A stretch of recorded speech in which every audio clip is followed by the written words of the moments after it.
Yo, what's up guys, Goku here. Today we have the pinnacle of Deepoken's twisted puppets to showcase. I made sure to combine everything that you need for boss raiding on this build, so watch the entire video to see just how overpowered this build actually is. Starting with the main gimmick of this build, which is the Path Twisted Puppets.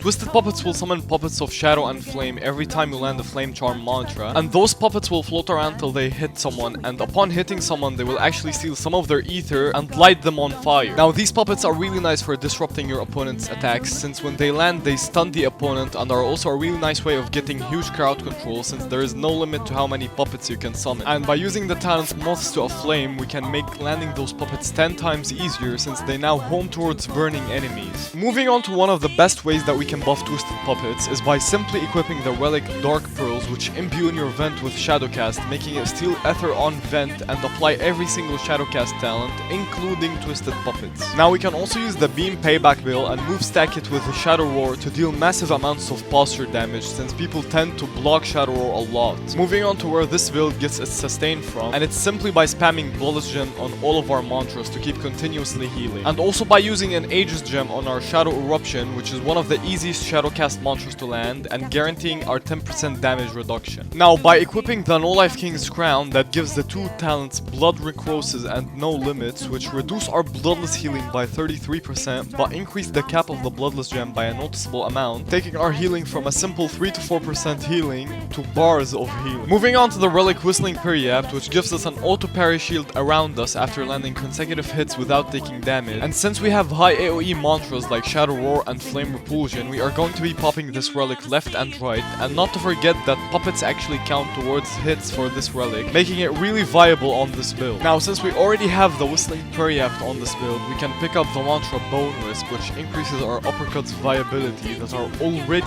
easy to land due to the whistling. And since Bone Wisp procs actually ragdoll opponents, this can make combos way easier on this build. Moving on to the enchant and the weapon of choice on this build, I personally chose to run the Battle Axe, since you don't meet any requirements towards a weapon, and since the Battle Axe's uppercuts are easy to land, I went with it. And the enchant I chose on this build is the enchant Nightbringer, which will proc Shadow on M1, stealing your opponent's ether, and since it procs all Shadow talents, it will actually put them on fire, which is insane for just one M1, and summon puppets, and procs Fear the Dark, making it extremely hard to run from you. For our oath, I chose Soulbreaker for the amazing fact that you can see people's HP and our grip becoming really fast, which now also procs Ardor Scream for that nice damage buff increase. And by using Audacity, a talent that stuns everyone around you when you try to grip someone, you will get one of the best ways to confirm grips. For our outfit, I chose Prophet's Cloak for that nice mantra pen increase, which helps with Bloodless Gem healing. Now since we already have high charisma, we can pick up the talent Cornered Fool, which applies Taunt on guard break.